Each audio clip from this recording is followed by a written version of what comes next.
Hello friends, आज आपण ते बनवणार आहोत मुळ्याचे पराठे। हा मुळा आरोग्यासाठी अतिशय गुणकारी आहे।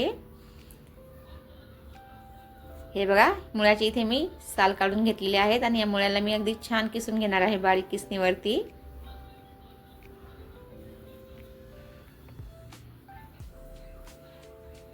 इथे आपला हा मुळा अगदी छान बारीक किसून झालेला आहे। आता या किसाला मी 1 चमचा मीठ लावून ठेवणार आहे, जेणेकरून मुळ्यातलं पाणी जे आहे ते निघून जाईल। हे बघा, आता हा मुळ्याचा किस जो आहे ना, तो आपण एका कपड्यावर काढून घ्यायचा आहे। इथे मी हा कॉटनचा कपडा घेतलेला आहे। हा संपूर्ण किस मी कपड्यावर काढून घेतला आहे आणि या कपड्यातल्या किसाला मुळ्याच्या आपण अगदी छान घट्ट असं पिळून घ्यायचं आहे। याने काय होईल, आपल्या मुळ्याचे जे पराठे आहेत ते फाटणार नाहीत। आणि हो, आपल्याला हे मुळ्याचं पाणी फेकायचं नाहीये, तर हे आपण कणिक मळताना वापरणार आहोत। हे बघा, इथे हा मुळ्याचा किस आपण छान मोकळा करून घेतलाय। आता यामध्ये टाकण्यासाठी मी 2 ते 3 हिरव्या मिरच्या बारीक चिरून घेणार आहे। अगदी 2 ते 3 हिरव्या मिरच्या आणि थोडीशी कोथिंबीर मी या ठिकाणी चिरून घेतलेली आहे।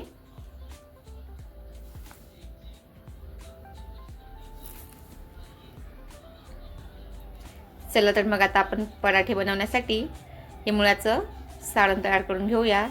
त्यामध्ये मी हिरवी मिरची, आलं, हळद, लाल तिखट,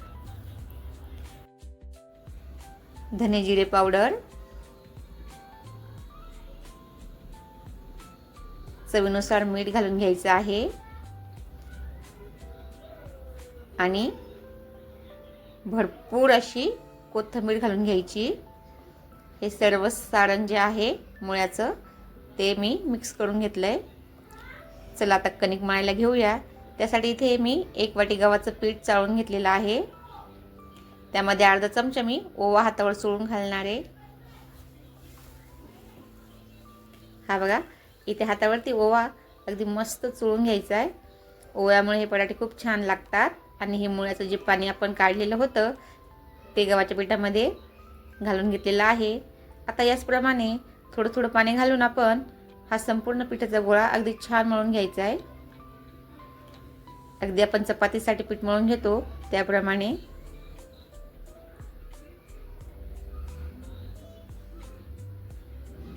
इथं आपलं हे पराठ्यांसाठी गव्हाचं पीठ मळून तयार झालेलं आहे। आता याला आपण 4 ते 5 मिनिटं छान झाकून ठेवायचं आहे। इथे आपलं पीठ जे आहे ते अगदी छान भिजले। आता याचे आपण पराठे तयार करायला घेऊया। त्यासाठी एक छोटासा पिठाचा गोळा घेऊन त्याला मी वाटीचा आकार देणार आहे, अगदी आपण पुरणपोळीसाठी बनवतो त्याप्रमाणे।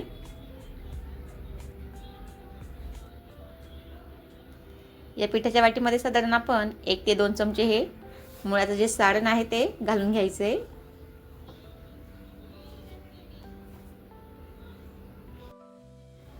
सारण घातल्यानंतर इथे पिठाचा गोळा जो आहे तो आपण बंद करून घेणार आहोत। हे बघा,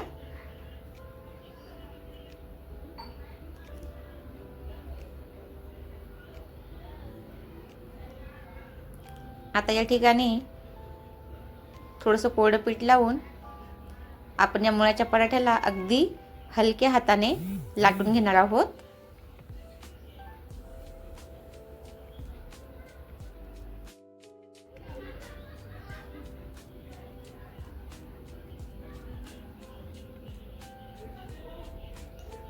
हे मुळ्याचे पराठे खायला अतिशय टेस्टी लागतात, खूपच मस्त। आता या ठिकाणी आपला हा मुळ्याचा पराठा अगदी छान लाटून झालेला आहे। आता या मुळ्याच्या पराठ्यांना आपण भाजून घेऊया। त्यासाठी इथे मी अगदी मस्त लोखंडी तवा घेतलेला आहे, त्यावरती थोडंसं तूप लावून घेतलंय आणि यावरती आपण अगदी खमंग खरपूस असा हा पराठा जो आहे तो भाजून घ्यायचा आहे।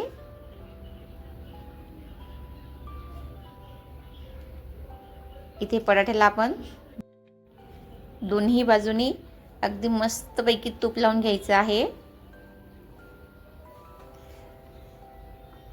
मुळा जो आहे तो सॅलडमध्ये खायला जरा चवीला तिखट लागतो, त्यामुळे अशा प्रकारे पराठे जे आहेत ते मुलंसुद्धा आवडीने खातात. हा बघा, इथे आपला पराठा अगदी मस्त भाजलेला आहे. अगदी घाई गडबड न करता दोन्ही बाजूने आपण अगदी मंद आचेवर हा पराठा छान भाजून घ्यायचा आहे. हा बघा, इथे तुम्ही बघू शकता अगदी मस्त आणि वास तर इतका छान येतोय. पराठा भाजल्यानंतर आपण तवा जो आहे तो कपड्याने स्वच्छ करून घ्यायचा आहे आणि त्यानंतर यावरती पुन्हा आपण तव्यावरती दुसरा पराठा घालून घ्यायचा. हा बघा,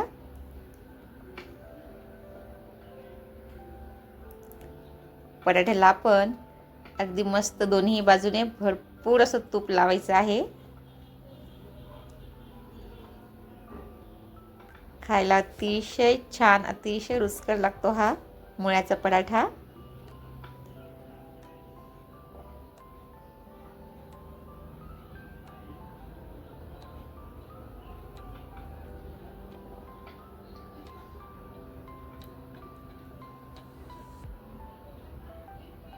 अगदी मस्त बनवून तयार झालेले आहेत इथे आपले हे पराठे.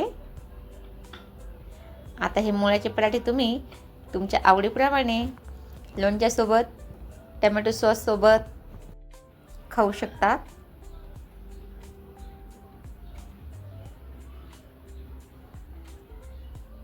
हे बघा, अगदी मस्त.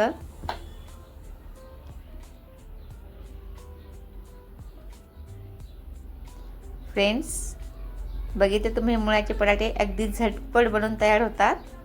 तुम्ही सुद्धा नक्की करून बघा. खायला अतिशय सुपर टेस्टी असे हे मुळ्याचे पराठे. मी तुम्हाला यातला एक तोडूनही दाखवते.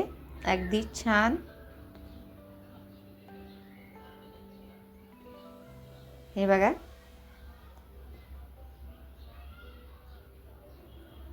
तुम्ही पराठ्याच्या आतमधलं सारणही बघून घ्या. अगदी छान.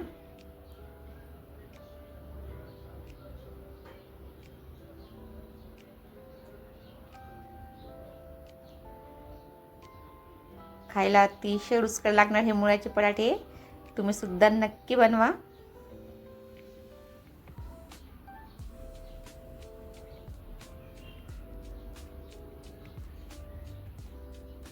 इथे हे मुळ्याचे पराठे अगदी खरोखर खूपच छान झालेले आहेत. एकदम मस्त, अगदी सुपर टेस्टी. तुम्ही सुद्धा नक्की बनवा. Thank you.